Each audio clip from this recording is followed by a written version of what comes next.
Good evening, everyone, and welcome to episode 21 of Story Talks. And our question for today is, what are the steps involved in business storytelling process?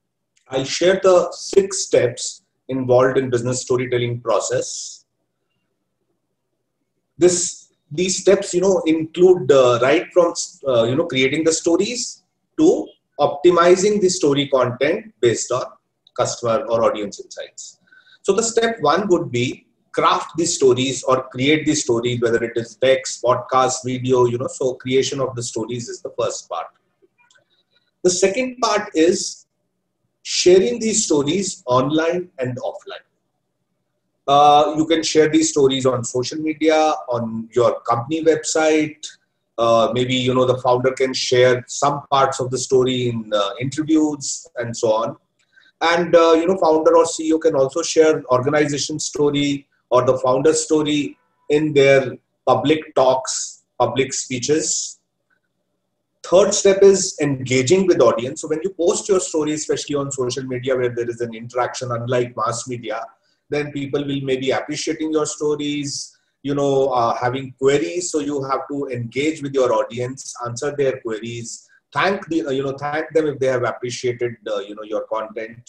So that is the engagement part. Then we come to the identification of leads. Now, when you are sharing stories, different kind of leads can be generated. These are not only customer leads or prospective customers.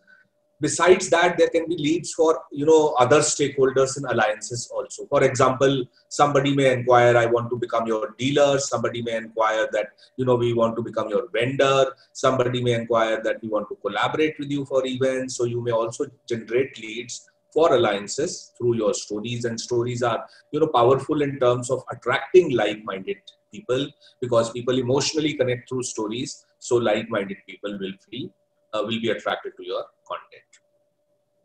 Then the fifth point is get analytics and draw insights. So when you have shared your stories, so you will automatically get the social media analytics, or in case of website story, the Google Analytics. So based on these analytics, you can draw insights about your audience behavior, which kind of stories they are liking, which kind of formats they are liking.